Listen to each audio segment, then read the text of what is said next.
Ganito kadami ang mga bahay noon dito sa Nia Road. Halos sinakop itong one lane ng kalsada. Marami pa mga barong-barong dyan halos na-extend. Tapos sana demolish yan na atras. Tapos yung nakatayo dyan, dyan na lang sa likod. Pero ngayon, itong lugar na to ay nasunugan. Halos maraming mga bahay ang nasira dito. Karamihan sa likod. So ito po yung aftermath dito yun sa Barangay Pinyahan ng Quezon City. Isa ito sa mga biggest slum dito sa Quezon City. Marami mga nagsasabi dito na magkakaroon daw dito ng project. Pero ngayon, nasunugan itong area na to. At talagang hanggang likod, nawasak dahil halos dikit-dikit yung mga bahay dito, mabilis kumalat yung apoy. Alright guys, so nandito na tayo sa East Avenue ngayon at ito na yung Nia Road. Yan, kita mo yan, no? Ito yung area kung saan maraming mga dito, barong-barong dati. Dito sa gitna ng kalsada tapos na demolition at ginawa ng road widening. Pero ngayon, totally nasunog yung bahay. Ang dami mga dito, bahay ang nawasak. Oh.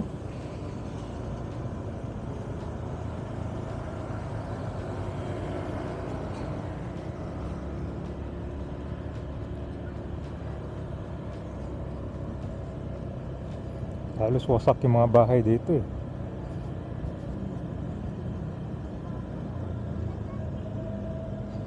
Ayan.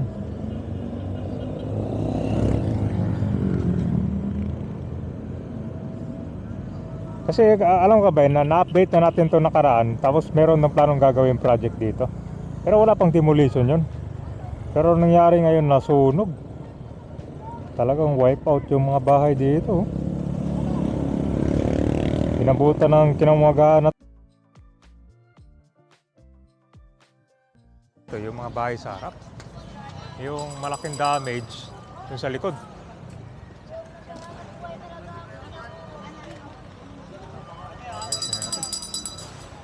Wipe out.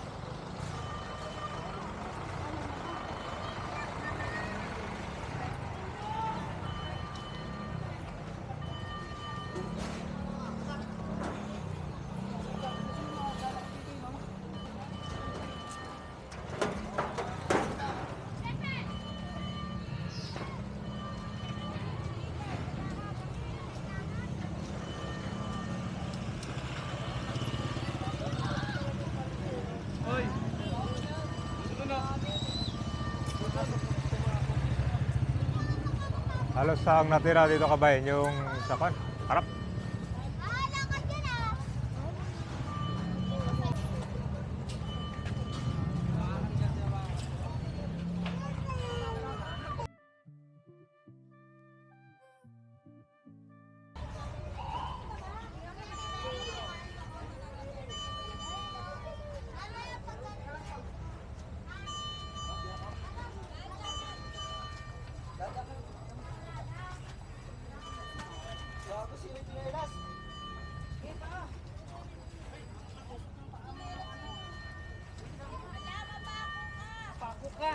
Puro mga panjero na. Hawakan mo na. Iyo, sirahan na rin yan eh. Tara na. Natira dito yung mga gawas ko, nalugak. Okay na yan, okay na yan, tol. Okay na yan, tanda mo.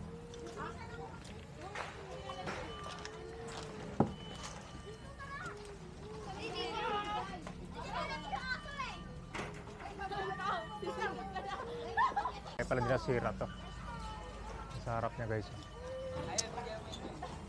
Ano oras kuya? Ano oras nagsimula yung sunog dito? Alas 9. Ano? Oo, sa ano daw sa aircon, di ba tayo? Ayo. At saka ito. Ito dito, sa bahay nila ng galit. Diyan lang muna sa labas? Wala pa? Dito muna tayo sa labas guys. Halos ngayon nasa labas muna sila. Ito lang yung na-cover natin dati kabayan, no? Di ba yung mga bahay kasi dito dati nasa kanyan kalsada. Halos sakop yun, tapos demolition para umatras. Eh kasi yung kalsada ito parang 2 lanes lang nato dati. Ito muna yung evacuation. Marami guys, hanggang dulo yung mga bahay na nasunog.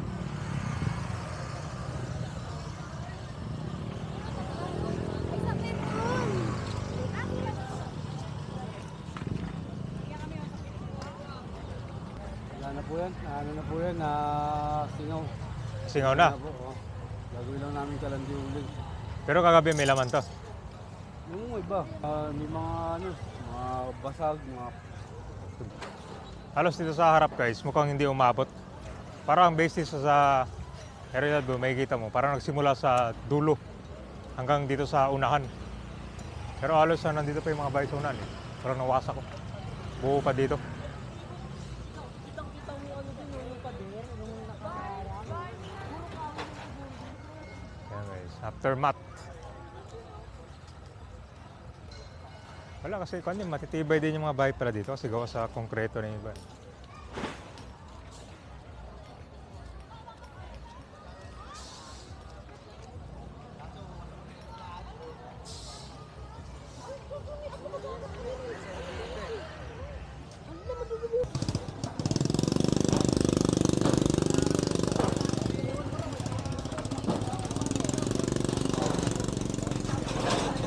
Ito na yata yung pila para sa tubig to.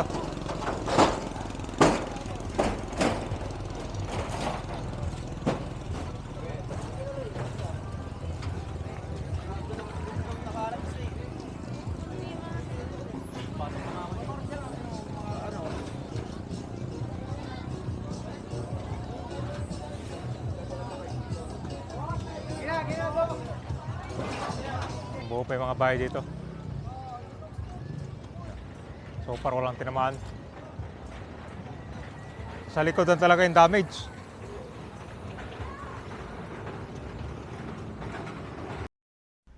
Ilang beses na rin nasunugan dito sa Nia Road, Barangay Pinyahan ng Quezon City.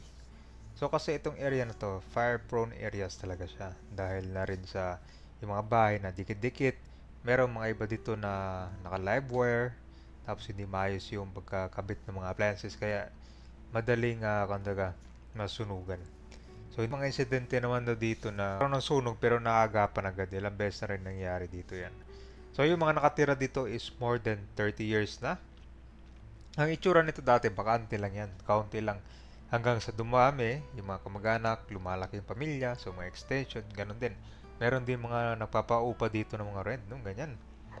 Tingnan mo, hanggang dulo talaga, oh. So, sa mga natanong din natin, ano daw yung gagawin dito? Meron daw yatang project, bahay, tapos parang building. Pwede rin para mas maliit yung space at mas maayos yung tira nila. Mas safe pa, di ba? Kumpara nito, yung mga iba kasi mga bahay dyan na gawa sa light materials. Talaga mabilis sa masunugan. So, kung lang yan, dahil sa isang bahay lang, damay lahat dito yung mga